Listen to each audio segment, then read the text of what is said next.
ಓಂ ಶ್ರೀ ಸದ್ಗುರುದೇವನೇ ನಮಃ. ಅಮರೇಶ್ವರ ಪಬ್ಲಿಕ್ ಶಾಲೆ, ಅದೇ ರೀತಿಯಾಗಿ ಶ್ರೀ ಅನುಶಾಸನವರ ಆಶೀರ್ವಾದ ಶಿಕ್ಷಣ ಸೇವಾ ಟ್ರಸ್ಟ್ ಅಡಿಯಲ್ಲಿ ನಡೆಯುತ್ತಿರುವಂತಹ ಜ್ಞಾನ ಸಮೃದ್ಧಿ ಗುರುಕುಲ ಕಲಿಯುವ ಮನೆ ನಾಲ್ಕಾಡ್ ಈ ಒಂದು 2 ತಿಂಗಳ ಬೇಸಿಗೆ ಶಿಬಿರದಲ್ಲಿ ನಾವು ಪ್ರಾರಂಭ ಮಾಡಿದ್ದು. ಇವತ್ತು ಮಕ್ಕಳಿಗೆ ನಾವು ಯಾವುದೇ ರೀತಿ ಬೋಧನೆ ಮಾಡಿದ್ರು ಮಕ್ಕಳಿಗೆ ನೋಡುವುದರ ಮೂಲಕ ಅವರಿಗೆ ಜ್ಞಾಪಕ ಶಕ್ತಿಯಲ್ಲಿ ಹೆಚ್ಚು ನೆನಪಿರ್ತತಿ. ಅದೇ ರೀತಿ ಇವತ್ತು ನಾವು ಸ್ಮಾರ್ಟ್ ಕ್ಲಾಸ್ ಮೂಲಕ ಡೈಜೆಷನ್ ಕ್ರಿಯೆ ಯಾವ ರೀತಿ ಆಗ್ತೈತೆ ಅನ್ನೋದನ್ನು ನಾವು ಸ್ಮಾರ್ಟ್ ಕ್ಲಾಸಲ್ಲಿ ವಿಡಿಯೋ ಮೂಲಕ ತೋರಿಸ್ತೀವಿ. ನಮ್ಮೆಲ್ಲ ಮಕ್ಕಳು ವೀಕ್ಷಣೆ ಮಾಡೋದ್ರ ಮೂಲಕ ಈ ಒಂದು ವಿಡಿಯೋನ ನೋಡುತ್ತಿರುವಂತಹ ವೀಕ್ಷಕರಲ್ಲಿ ವಿನಂತಿ ಏನಂದ್ರೆ, ನಾವು 2 ತಿಂಗಳ ಒಂದು ಬೇಸಿಗೆ ಶಿಬಿರದಲ್ಲಿ ಅಮರೇಶ್ವರ ಸ್ಕೂಲಲ್ಲಿ ಈ ರೀತಿ ಬೇಸಿಗೆ ಕ್ಲಾಸನ್ನು ನಡೆಸ್ತಾ ಇದ್ದೇವೆ.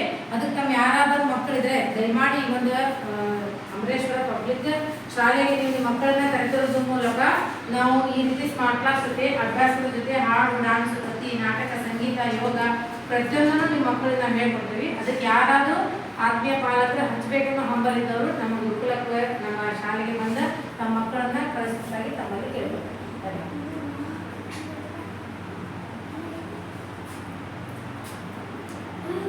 Digestion in human beings. Human beings take food through mouth and digest it in specific organs for digestion. The undigested food is defecated. The food we take passes through a specific canal which begins with the buccal cavity and ends at the anus. This canal is called the alimentary canal or the digestive tract. The parts of the alimentary canal are buccal cavity, esophagus,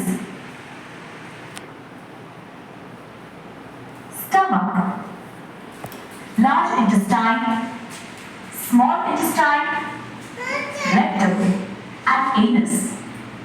The food gets digested gradually as it passes through the various parts of the tract.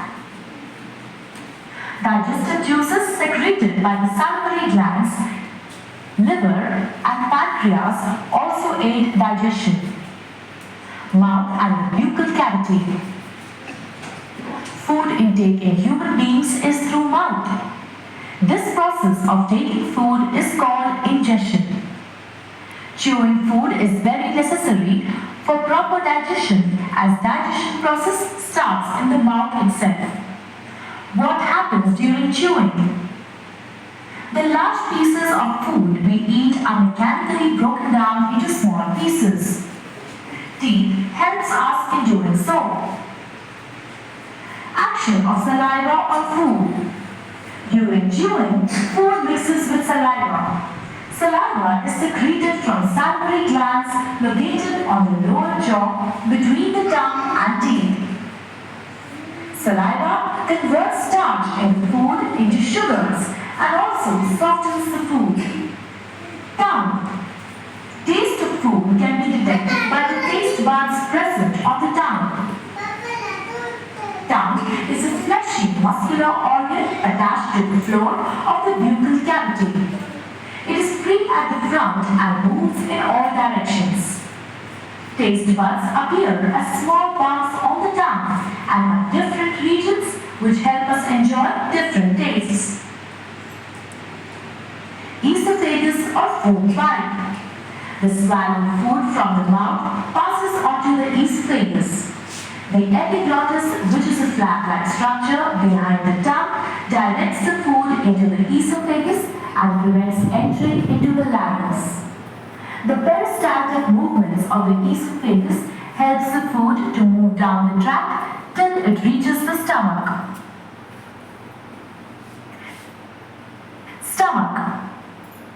Stomach is a bag-like structure with thick wall. It is in the shape of a flattened U and is the widest part in the alimentary canal. The food that enters the stomach is churned and mixes with the mucus, hydrochloric acid, and digestive juices secreted by the inner lining of the stomach. The acid helps to kill the bacteria present in the food. It also makes the medium in the stomach acidic. The digestive juices secreted by the stomach break down proteins into simpler substances. Then the food is emptied into small intestine. Small intestine. Small intestine is a highly coiled structure and is about 7.5 meters long. As soon as the small intestine receives food from the stomach, the digestive juices from liver and pancreas are mixed into it. Liver. Liver is the largest gland in the human body and is situated in the upper side of the abdomen. To the right, it is reddish brown in color. It secretes bile, which breaks down fats. Bile is stored in gallbladder between meals. Pancreas. Pancreas is a leaf-shaped and cream-colored gland located just below the stomach. It secretes pancreatic juice, which acts and breaks down carbohydrates, proteins, and fats. After this is completed, the partially digested food reaches the lower part of the small intestine, where intestinal juices act upon the food and completes digestion of any remaining components in food.